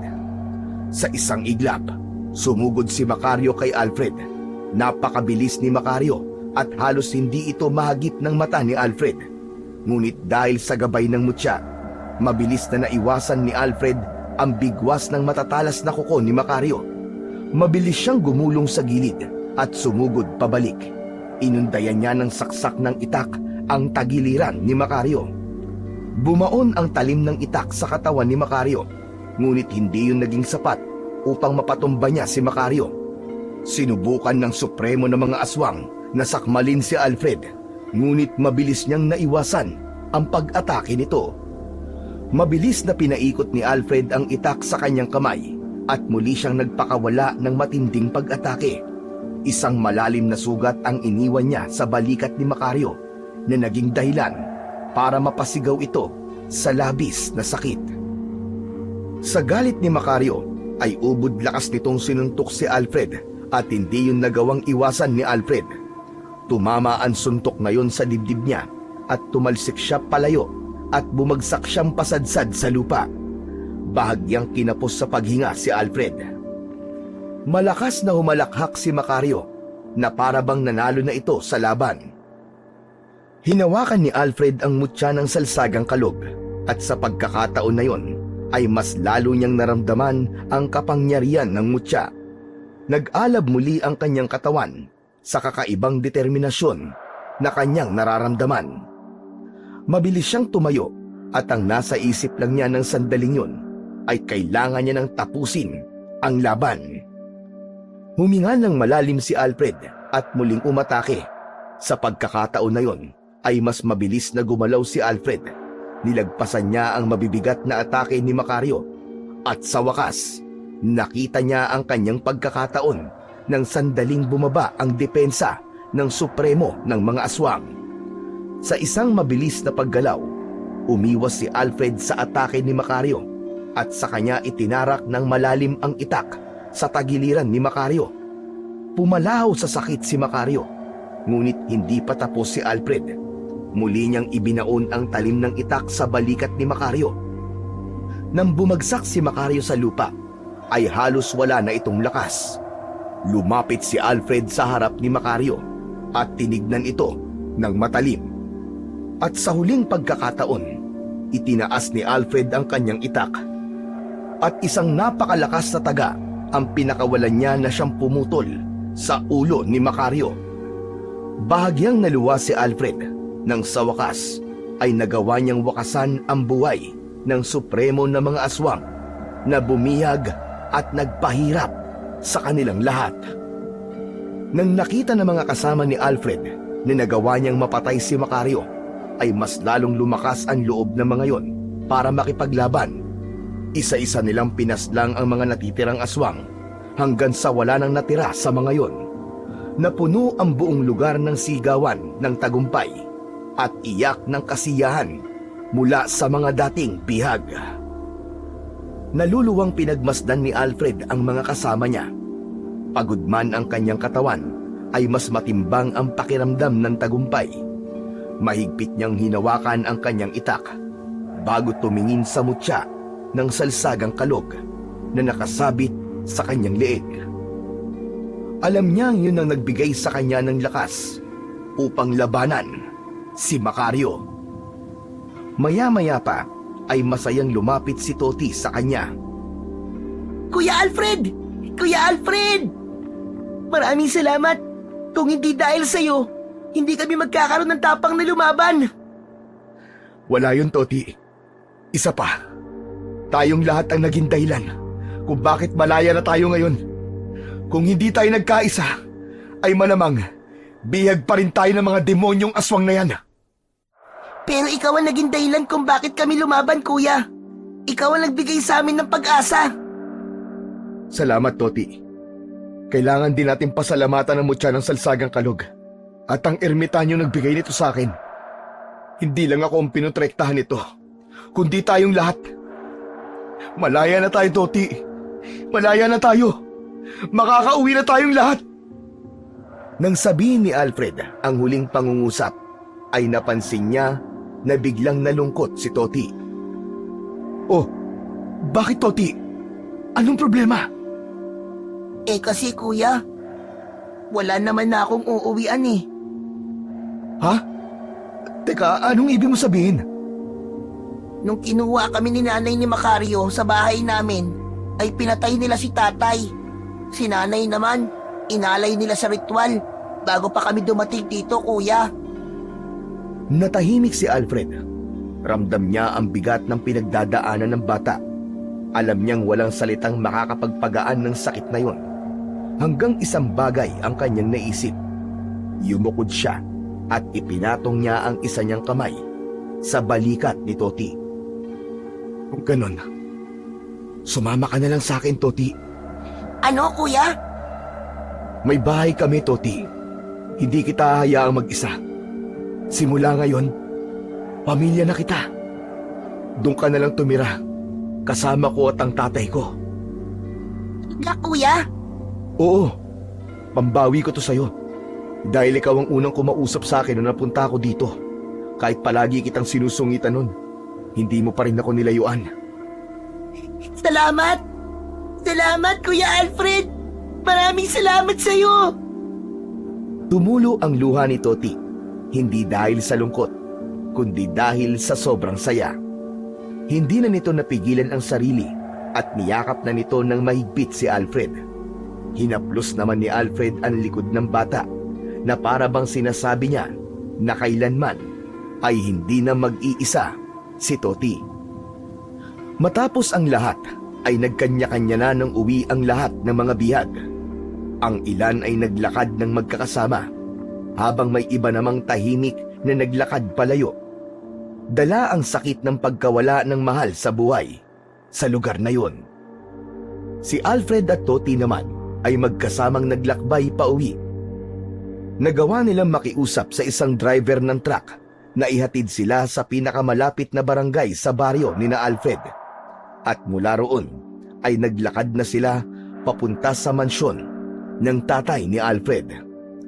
Nakilala naman si Alfred ng gwardiya na nasa gate, kaya pinapasok siya nito. Hindi napigilan ni Alfred ang maging emosyonal habang naglalakad siya palapit sa mansyon na matagal niya nang hindi nakita.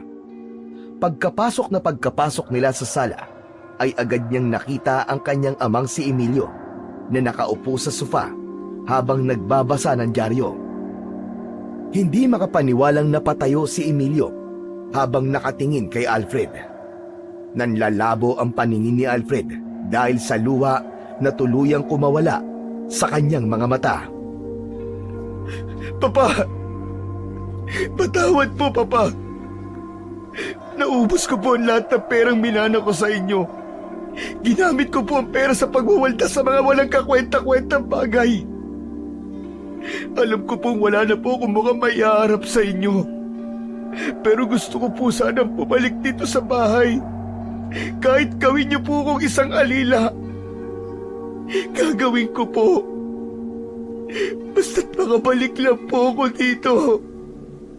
Pumikit si Alfred at inihanda ang sarili sa galit ng kanyang ama. Mabilis na lumapit si Emilio kay Alfred at niyakap siya ng mahigpit. Wala akong pakialam sa perang yun, anak. Walang araw na lumipas na hindi ko ipinagdasal na muli kang bumalik. Patawarin niyo ako, Papa. Patawarin niyo ako. Tama na. Tama na, anak, huwag ka nang umiyak. Ang mahalaga, natagpuan mo ang daan pabalik sa bahay natin. Masaya ko na inako mo ang iyong pagkakamali. Tutulungan kitang magsimula ulit, anak. Hindi na nakapagsalita si Alfred. Ang lahat ng kanyang takot, pagsisisi at pangungulila ay naglaho sa isang yakap. Maya-maya ay tinawag ni Emilio ang mga kasambahay at inutusan nito ang mga yon na katayin ang pinakamalaking baka at anito ay kailangan nilang maghanda ng masasarap na pagkain dahil bumalik na ang anak niyang si Alfred. Hindi makapaniwala si Alfred sa bilis ng pagtanggap ng kanyang ama, kaya napagtanto niya na walang magulang ang kayang tiisin ang anak. Pero madalas ay may mga anak na kayang tiisin ang magulang. Hindi man kagad natanggap ng kanyang kapatid ang pagbabalik niya. Kalaunan ay natutunan nitong muling buksan ang puso para sa kanya. Ang kapatid pa nga niyang matanda ang tumulong sa kanya upang pamahalaan ang kanilang manukan na siyang naging bagong simula para kay Alfred. Pumayag si Emilio na doon na rin manirahan si Toti sa kanilang bahay at itinuring nila itong tunay na bahagi ng pamilya. Pinili nina Alfred at Toti na ilihim ang tungkol sa kuta ng mga aswang sapagkat alam nilang mahihirapan ng iba na paniwalaan yon. Ngunit isang bagay pa rin ang patuloy na nagpapaalala kay Alfred sa lahat ng kanyang masalimuot na pinagdaanan. Ang mutya ng salsagang kalog para kay Alfred ay hindi lamang yun isang makapangyarihang mutya, kundi isang simbolo ng kanilang paglaban at paglaya mula sa kasamaan.